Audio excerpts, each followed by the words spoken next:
देश में बढ़ते कोरोना के संक्रमण को देखते हुए केंद्रीय गृह मंत्रालय ने लॉकडाउन को और 2 हफ्ते के लिए यानी 17 मई तक जारी रखने का ऐलान किया है।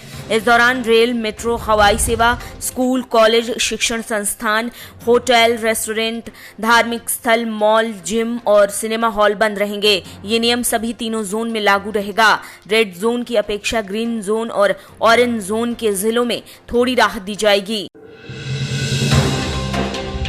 फ्रिज, कूलर, एसी, मोबाइल या लैपटॉप खरीदने को लेकर राहत मिली है। लॉकडाउन में केंद्र सरकार ने ग्रीन और ऑरेंज जोन में गैर जरूरी प्रोडक्ट बेचने की ई-कॉमर्स कंपनियों को अनुमति दे दी है। यानी अब इस जोन में रह रहे लोग गैर जरूरी प्रोडक्ट की ऑनलाइन बुकिंग करा सकेंगे। इस दौरान डिलीवरी बॉय को सोशल डिस्टेंसिंग का ध्यान रखना होगा। डिलीवरी बॉय में कोरोना से जुड़े लक्षण तो नहीं है, इसे सुनिश्चित करना होगा।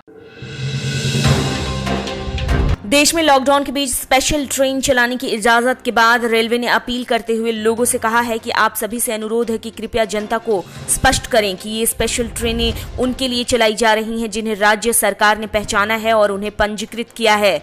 इन लोगों के अलावा ट्रेन की तलाश में रेलवे स्टेशन अन्य लोगों को किसी भी हालत में नहीं आना चाहिए। भारतीय सेना ने कोरोना से जंग लड़ रहे डॉक्टरों, पुलिसकर्मियों को शुक्रिया करने के लिए कई कार्यक्रमों के आयोजन की योजना बनाई है। पीएम नरेंद्र मोदी ने सेना के इस निर्णय का स्वागत किया है और ट्वीट कर कहा कि भारत ने जाबाजों के साथ मिलकर कोरोना के खिलाफ जंग छेड़ी है और कई मरीजों को स्वस्थ किया गया है। वे शानदार हैं, उनकी और उनके परिवार की भारत सराहना करता है।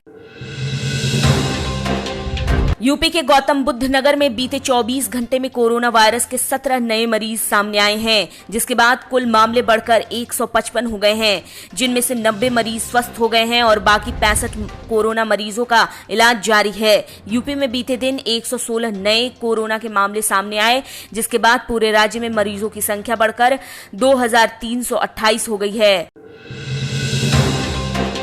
पुलिस ने दिल्ली दंगा मामले में पहली चार्जशीट दाखिल कर दी है। दंगों के दौरान पुलिस वालों पर पिस्टल तानने के अलावा फायरिंग करने के आरोपी शाहरुख के साथ ही आरोपी के तौर पर अन्य लोगों के नाम दर्ज किए गए हैं। 3 मार्च को ही पुलिस ने आरोपी शाहरुख को गिरफ्तार कर लिया था। पुलिस ने आरोपी शाहरुख के पास से पिस्टल के अलावा अन्य हथियारों को भी बरामद कर लिया था।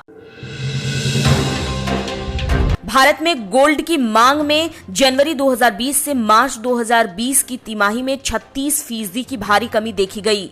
ज्वेलरी के साथ ही सोने में निवेश दोनों की मांग में इस दौरान कमी आई है। सोने की कीमत में तेजी, आर्थिक अनिश्चितता और लॉकडाउन की वजह से सोने की मांग घटकर इस तिमाही में 102 टन रह गई। मूल्य के हिसाब से ये मांग 20% घटकर 37,538 करोड़ रुपए ही रहा, जो 2019 में 47,000 करोड़ रुपए की थी। अमेरिका में पिछले 24 घंटे में कोरोना वायरस से 1,800 से ज्यादा लोगों की मौत हो गई। इस तरह अमेरिका में अब तक 64,800 से ज्यादा लोगों की मौत हुई है। अमेरिका में 11,03,117 लोग अब तक कोरोना वायरस से संक्रमित हो चुके हैं। हालांकि दुनिया के सबसे ज्यादा स्वस्थ हो चुके मरीज अमेरिका में हैं। यहाँ 1.25 लाख से ज्यादा लोग कोरोना वायरस को मात दे चुके हैं। बॉलीवुड निर्देशक अनुराग कश्यप ने एक ट्वीट में लॉकडाउन से होने वाली परेशानी को लेकर लिखा कि लॉकडाउन चलता रहेगा, सरकार के पास कोई रणनीति नहीं और पैसा भी नहीं है।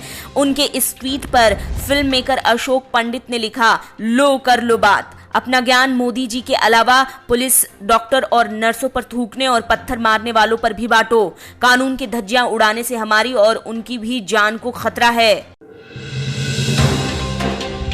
विश्व बैडमिंटन संघ ओलंपिक की नई तारीखों से टकराव की वजह से अगले साल अगस्त के बजाय अब विश्व चैंपियनशिप का आयोजन नवंबर से दिसंबर तक करेगा। BWF के बयान में कहा गया कि चैंपियनशिप के 29 नवंबर से 5 दिसंबर तक कराने की संघ पुष्टि करता है।